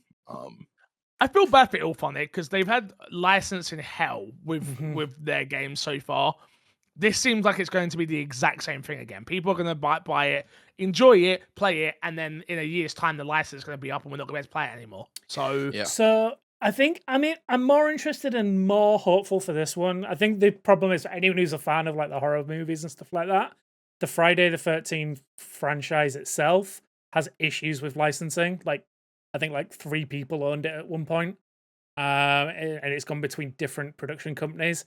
Whereas Halloween has always been the same one, as far as I'm aware. So it's a little bit easier. Like I'm sure they've learnt their mistakes from Friday the 13th in regards to that. But for me, it's just like, yeah, why are you announcing this like a whole year? How if like I could understand if they said 2026. I don't know, that would have been fine. But like the fact that they've come out with a very specific date, September 8th. September 8th, 2026, like a You know what that straight up means? year from now. October Delayed. GTA release. Maybe. Mm. Maybe. I'm just saying, nothing's. We've gotten some like announced windows for next year. GTA next year or what? Is it Yeah. actually gonna happen? Yeah. Then we get a date. We got a date. We're gonna get another trailer next year. Yeah. What do you? Yeah, of course they'll drop a trailer. Of course they'll drop a trailer. The game, no. The game, no. A trailer, 100%. No trailer. Yeah. No, I think you do get the game next year. Let's hope so. Neo 3 arrives February 2026. I know this is one you're excited for, Crush. Yes. That window is a little worrisome. Resident Evil comes out around then. I feel like there's other games I'm forgetting that come out around February. I feel like February is usually a pretty decent month for games. I feel it is usually, yeah. But also, just I'm looking forward for that. Just sorry to interrupt. Just a prior one. We have got a date for GTA 6. Yeah, I know. Yeah, May 26th. Yeah, I completely forgot we had a date. Yeah, that's the thing. I think everyone keeps forgetting that there's a date for it. Like they announced it with the delay. Like, but yeah, there is a date. We'll see. Yeah, whether it stays that date, who knows? Code Vein 2 arrives in January 2026. Is that another game you're into, Crash? I can't remember. Yes, yeah. I really liked the first one. Nobody expected a sequel to come out. Then it got announced out of nowhere, and I'm probably excited for Code Vein 2 more than I am Neo 3, to be honest with you. Because I really liked the first one, but the first one had level design issues. Where they had there was a gameplay demo at Tokyo Game Show that I had seen, and it seems like the level design issues are sort of fixed. So I'm very, very hopeful for Code Vein 2. Okay, you can report back and tell me if it's any good, because I won't be playing it. And normal Despawn. Dynasty Warriors 3 returns in a complete edition remastered that will be coming to Xbox March 19th. Cool. Yep, exactly. And then last but not least, Crimson Desert finally launching in 2026. This is obviously Pearl Abyss's game that's coming to Xbox and PC, and of course PlayStation March 19th. I'm so feral for this game. Everything I see about it, just like I want a hands on it. This was what I was talking about, by the way. Crimson Desert. This is what I was trying to of that last game, yeah. Yeah. This game, the more I want Despawn, the more I see it, the better it gets. But also they had the previews a while ago. Yeah. And the previews were nothing but praise. But I remember one of the person talking about it from the perspective of fighting games, of like where you can really just chain a bunch of random shit together, which I feel like any game combat that sort of can equate to a fighting game in some sort of way always ends up being good, because that's like your Devil May Cry's, I think, to a degree, the God of War games. There's another game that I'm thinking of that is escaping my head that does that as well, but it's always a sign of a very good combat system in a game. Yeah, so I think for me, my personal takeaway for this is, and I think it's the best way I can sell it, is they had this to play at Summer Game Fest when I was there. They had like a little 4-screen booth that everyone was playing it. I didn't get a chance to get hands on myself, but every time I walked past that booth, it looked like they were playing a completely different style of game. And every single version of it looked amazing. So whether it was like that full-on like 1v1 combat, whether it was like running through a field and taking out a swarm of enemies, like, you know, trying to take down a castle wall with a trebuchet, and like, or just wandering through a field. It's just like everything about it looked like it was a completely different game. Like, if any one of those was a game, I'd be like, this looks cool. But the fact that they somehow managed to squeeze it all into one game, and there's multiplayer in the future as well. Yeah, I need this game in my life now. Not now. There's plenty of other games to play, mate. I don't what, like Power Wash Simulator. All right. Oh yeah. No. So it can crash on you.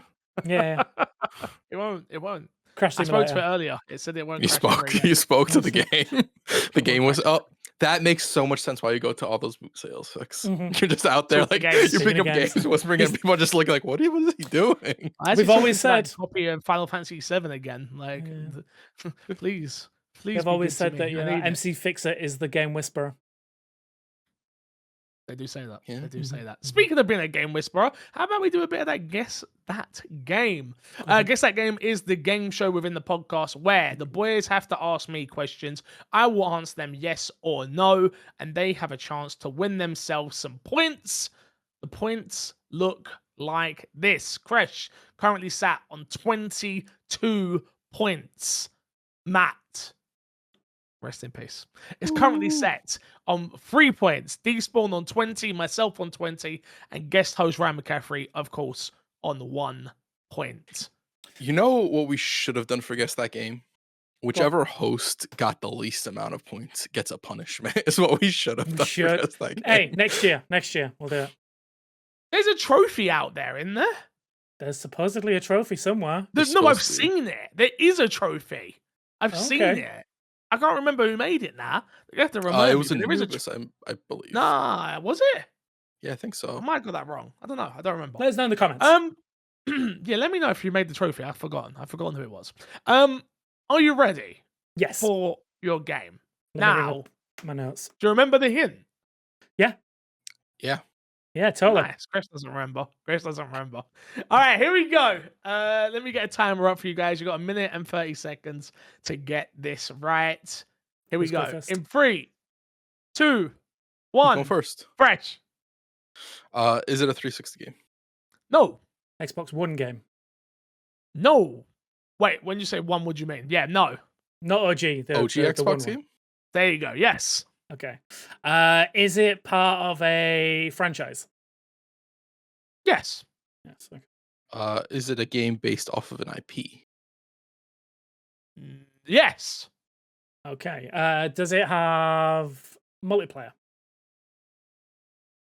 No. Might have to come back to that one. Do you create a character? No. Okay. Is there multiple? No, actually, we've said it's a franchise. Is there PvP? No. No. No. Okay. Is it an action adventure game? Yes. Is it a kids game? Yes. Okay. Have I played the game? I haven't got a clue. Okay. Cool. Not have I, but would I play the game? I think so. Okay. Would I play the game? I don't think so. Okay. Is the franchise fuck. It's pass. Is it a You Warner both get Brothers one game? more question. Mm-hmm. No, it is not Okay. Warner Brothers. Okay. Is it a comic book franchise? No. Okay. That's it. That's all your questions are done. Okay. I have no clue. I want you to know I have literally Fix is gonna be at 21 points today, and there's nothing I can do about it. Despawn, if you can stop Well, we'll that, see. that's We'll cool. see. We'll see. So do you want to go through? Do you want to go through what you got? Crash. I literally made no notes. So OG game. It's an IP game. It's a franchise game. There's no character creation. It's action adventure, and then I stopped taking notes because I was so confused with what was going on, what the game was. I respect it. I respect Not a it. Warner Brothers game. It doesn't have multiplayer, by the way. it doesn't No have multiplayer. multiplayer. Okay. Not that helps you at all. No, not really. It's a kids game as well. That was one of the things, and it's not a comic book game. Yeah. Which are all very important. An OG Xbox game. OG Xbox kids game. I have a guess. Go on. I don't know. Yeah, I have a guess. Go on then. I have a guess as well. But I don't Viva think it was an OG Pinata. Xbox. No, that was a 360. Was that on the original? I don't think so. I'm pretty sure it was a 360. It's the only thing I can think of. Is that a franchise? Yeah, No. they have more than one game. Oh yeah, I guess yeah. Yeah. But it wasn't based on How a was- popular IP. Yeah, you're right. Yeah, sorry. Yeah. I'm gonna say I don't think it was an OG Xbox game, but I'll throw it out there anyway. Was it Lego City? No. Not a Warner Brothers game. No. The game you guys were looking for was The Incredibles. Oh, okay. So you Never definitely would've could have guessed got it, guys. You could have got it. You could have dove in a little bit deeper there. They had a hint. I told them before the podcast. I gave away some kids games, so they had that as a hint. You did. Yeah. So I don't. So that's I why I don't was think thinking it was you a did this Lego wrong. game. Well, I don't go think on. you did this wrong. Is there more than one Incredibles game? Yes, there is, sir. Oh, okay. Okay, no, never mind. I was gonna say I don't know if I'd consider it a franchise, but yeah, okay. Yeah, no, okay. Yes, there is, sir. I did not know that. There is. Let me tell you. The one I was talking about was the original one that was released on the original Xbox, but the one I gave away was the one that was on Xbox One. Fair enough. Don't come for me. What's Don't quiz? come To be question. fair, I think the OG Xbox is better for us. Would have been more likely to get it than if you said Xbox One. At Xbox. least for Oh, me. I actually agree. Yeah. A piece of trivia. Yes, please. It's a really easy one because I think the game was tricky. I don't think it was bad, but it was tricky. Easy. As we all know, Samuel L. Jackson voices Frozone in The Incredibles. Mhm. Does he voice Frozone in the video game The Incredibles? Yes or no?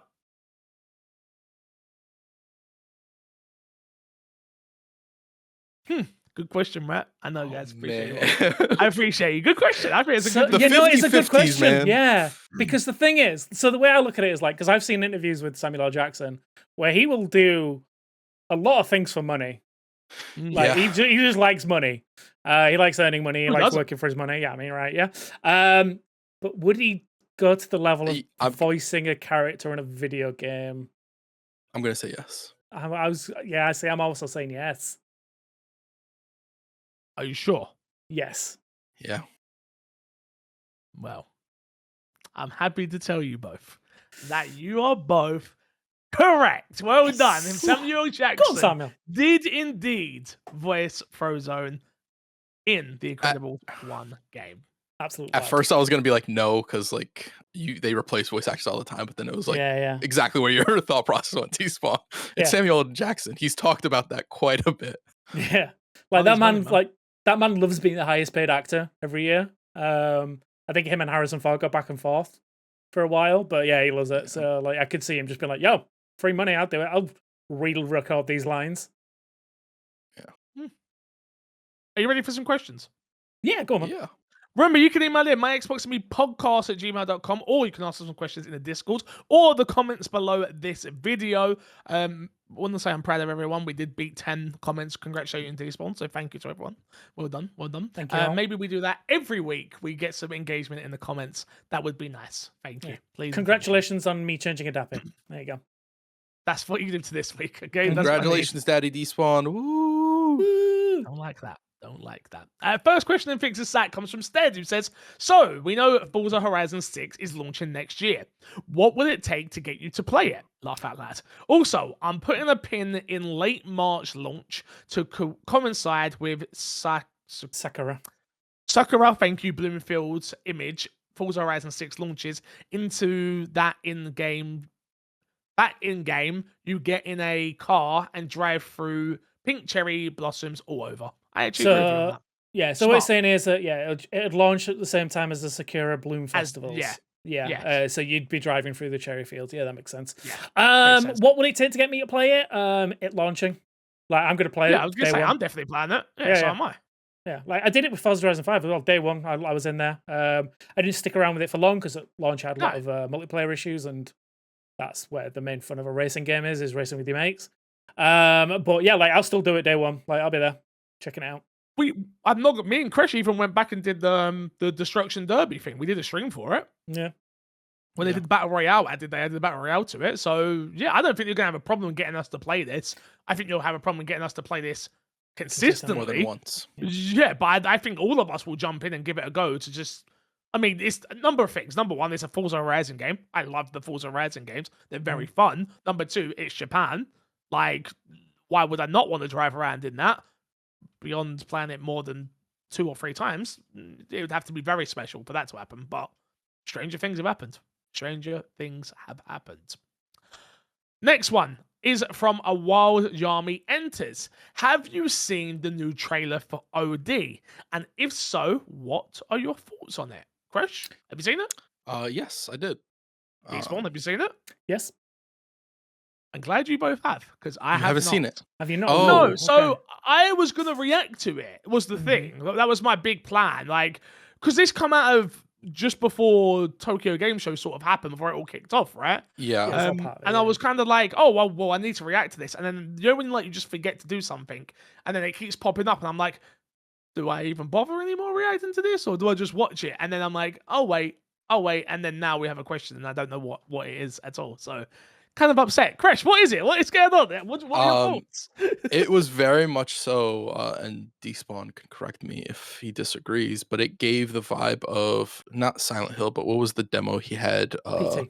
When yeah, it was very much that sort of vibe. Yeah.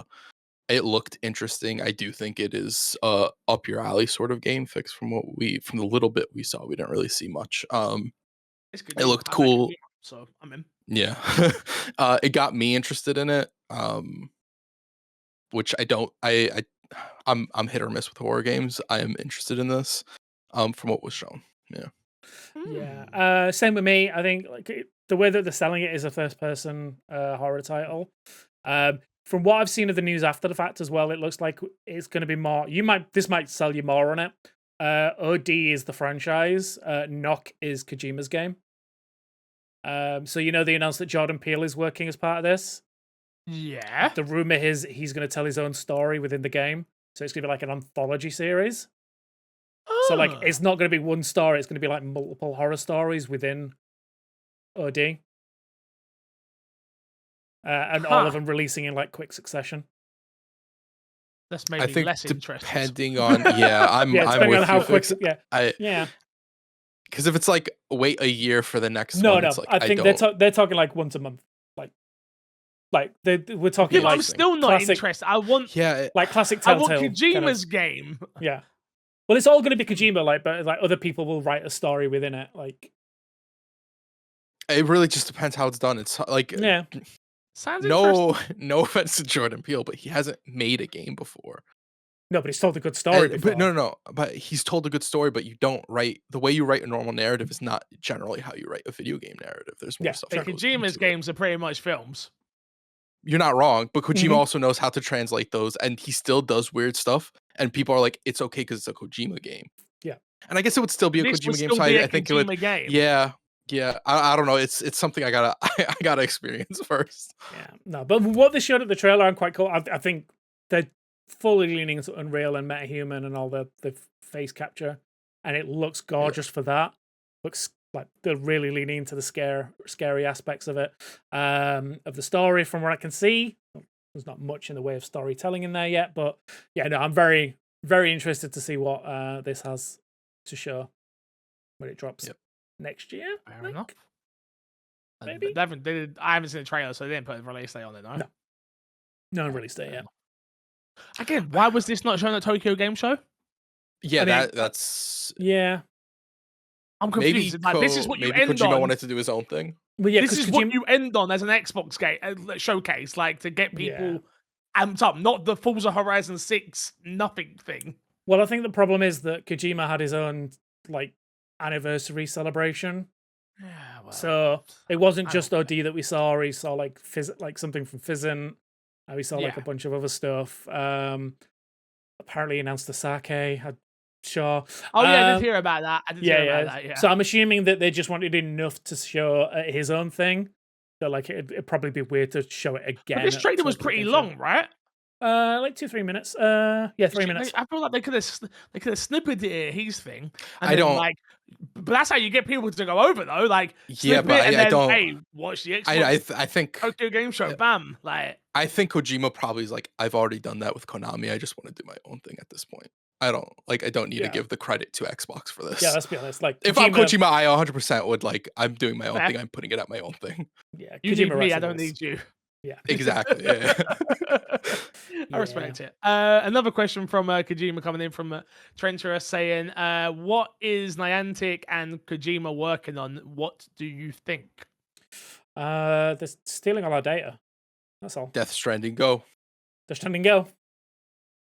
Death Stranding, go. Yeah. Jesus, I hope not. So I'm assuming you didn't see the trailer for this either, Fix.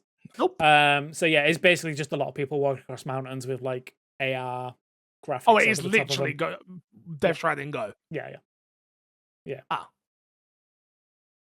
Cool. So my Moving on. no, just thinking. I think what would be interesting if they did it for those people that enjoy walking and leaving the house, not me, would be if it was a kind of like parcel delivery kind of like game of like, you know, to kind of like incentivize you to go out, like you walk a certain distance to deliver a parcel, similar to the way that porters do in Death Stranding. And like, you know, you just go out and you go to certain points and deliver to certain areas. And yeah, it'd be things like that. Similar to the way that you go to like Pokestops in Pokemon Go. Pokemon Go had me for a second there. So had us all, mate. Had us all. Yeah, I mean, it was during COVID though, where we weren't allowed that, so it kind of felt a little risky as well. So, you know, we was all walking back then. Remember? I'm being a little naughty right now. Yeah, exactly, a little spicy out here. Huh? But yeah, that doesn't do anything for me. I'll tell you that now. Nothing. No, same. I don't leave the house, so it's fine. Yeah, agreed. Next up. Go on, sorry, please. Sorry, I apologize. was just gonna say, since Pokemon Go, they've released like Monster Hunter, the Harry Potter one. They've released so many, and I've literally no interest because I don't want to go anywhere. If I were to play any of them, I'd just go back to Pokemon Go because I can collect something that I like. Did they do? Was it them who did Minecraft World as well? Probably. Was that Niantic? Possibly. Yeah, probably. I don't remember that landing well. No. Orange Cookie Man says, have you tried the Greenlight app, console streaming / xCloud for the Steam Deck? And if so, what do you think? Despawn. Hello. You've done this. I have. What do you think? I think it's good. Yeah. It's about as close as you can get to having a PlayStation Portal. The xCloud works flawlessly. All right, it's the closest you get to having a PlayStation Portal for your Xbox. There you go. So xCloud works flawlessly across my house. I've not tried it out using anything else, like a Wi-Fi hotspot anywhere else, anything like that, but it works totally fine for in-house for me. The console streaming, I tried it a little bit earlier. I've not had a chance to play with it properly. I want to do that more this week so I can report back next week fully. But sitting next to my console and playing Hitman on it, it worked just as well. No lag, sound was great. Some of the issues I've had in the past of like with remote streaming has been that the sound chops out or like the game kind of buffered a lot. But I've had no issues with it whatsoever so far. But I'm interested to try it like at the other side of the house and see how it works. Someone's got an update. Surprising nobody, considering I've never turned this thing on before. I have an update. No, it sounds good. It just, the problem is I can't get excited for an app like that when there's an Xbox handheld out there. And yes, again, privileged position, you know, like I that's how I would prefer to play my games is through this ROG Xbox handheld. I like the fact it exists. It's easy to download, right? It's just like the App Store. So I can tell you exactly how to do it for those that are interested. You go into desktop mode, search for it in the app list in there, open up Steam in desktop mode, and add a non-Steam game. I'm already. See, it's already annoying. It's already annoying. I'm already fine. I'm good. All right. Fine, super easy. Fine. And then all you need to do is when you switch back to the handheld mode, it just comes up as your list in your listed non-Steam games. Non-Steam games. So I've currently got the I was running xCloud through. I'm always going to call it xCloud. I'm not going to call it whatever they want to call it, cloud gaming or whatever. Yeah. So I was always using xCloud already using the browser. But now this is like a built-in app for it now, and it feels a lot steadier. So yeah, I need to get the PlayStation 1 working properly. That's all now. It's fine. And maybe I'll finish Death Stranding too. You need to finish it for Game of the Year. I need to start it. You do. You really do. Do I need to play it for Game of the Year? No. Probably. It's going to be up there, but it's going to be on my list. First one, right? Well, no. I started the first one, and then was like, wait, are we still game sharing on PC? By the way, No, because they changed the way the game sharing works. You remember? wait, what you mean? Oh, you're right. Yeah. Based on IP now. Yeah, that's why Haley can play them. You're right. I was thinking the other day because he was like, "Why have I got these games?" And I was like, "Why am I not doing this with Crash?" Yeah. But I was. That's why. But okay, yeah, crap. Okay, yeah. Well, there you go. Should we plug and get out of here? This one we got to plug this week, my dude. Anything? Your baby? A baby? Yeah. Anybody want a baby? I'm kind of over it now. No, I'm gonna plug the Twitch and YouTube, mainly the YouTube channel. Go check out some of the live VODs. We did like a bunch of reactions to the live streams, which Fix wasn't on that one because he hates me. Yeah, I was. I was on the other ones. The other ones, yeah, that one, yeah. On his channel, on his channel, yeah. At the same time, going live, the same time you were on purpose. Yeah. I heard he did it completely on purpose. He's like, he said, Despawn's gonna go live. I'm gonna fuck him up. It's like, fuck this guy. Stream button. Wasn't even playing anything. Just sat there and laughed. That's all I did. Like that, yeah. But yeah, no. Go check out the YouTube and the Twitch. I know I made a thumbnail. Crash is gonna stream in the future. Made him thumbnail everything. I am. Yeah, you are Friday, right? Yeah. Friday. Yep, the 3rd. I'm gonna be streaming. Digimon comes out that day. I'm gonna do a little stream for that. Yeah. Promise. And Pinky promise. Yeah, for sure, 100%. Okay. There we go. We got it here first. There we go. What time? Do we know? Probably around 1 my time. But yeah, keep an eye on the Discord for sure. You'll get the time. Okay. Definitely there. Angel Bear's gonna be excited. You know, Angel Bear turned up to the Xbox game show. Yeah. And I legit went, Angel Bear, Crash ain't here, you can leave. And he was like, all right, see ya. True. We love you, Angel Bear, as well. We love you. Oh. We do, but he just doesn't fuck with us. You would think that I've met this kid in real life, right? Like, doesn't care. Doesn't care. The appeal isn't there. He met you, He doesn't care that I met. It doesn't matter. Doesn't matter. So you plug that. What are you plugging, big man? Me and Despawn I'll plug the Digimon thing still, the stream. Yeah, sure, but also me and Despawn are gonna figure out a date to do the 2XK stream. Is this out or not? I'm confused. Or is Closed beta is out. Closed beta is but out. It's a perpetual beta now. It's out until release. Yeah. So go play. I don't want to download the Riot launcher though. That is the big thing. That is valid. Yeah. I don't blame you for that. Don't care that much. Like, don't get me wrong. If Crash wanted me to, I would. But I really just don't care. It would just be for one stream for you to then forget it, and then the Vanguard to launch every time you launch your PC until you're like, I'm gonna uninstall it, and then you finally uninstall it, and it's a whole thing.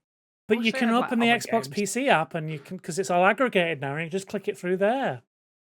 Yeah, but it's still gonna. That's such a bad argument. I know, terrible. It's terrible. What have I got to plug? I haven't really got anything to plug. Let me know what you think of my setup. I moved my desk, so my desk used to be next to me, and now it's not. It's next to me. Podcast reviews is what I'm really plugging. We haven't had a new one come through. We haven't either. It's getting bad. We kicked every grand down the stairs at this point. We haven't mentioned kicking a grand down the stairs for a while, so maybe that's what we need to do. Remember, guys, we need you. We need you and your help. Podcast reviews. Go to Apple Podcasts. I don't care if you have to go to your local shopping market and go and put in a review. Maybe I should do that. Put in a review at your with their phone. Yeah, they're going to be in an Apple account. All you got to do is go to the podcast app, go to reviews, 5-star, and write whatever you want. Make it happen. Make it happen. If you love me, you'll make that happen. And if you don't, you'll make it happen for me. He's got a baby to feed, guys. I'd feed him. Think of the baby. Damn, that's why he's so skinny. Crazy. Well, thank you guys for listening. Until next time, I'll love you. Leave you. See you later. Good boys.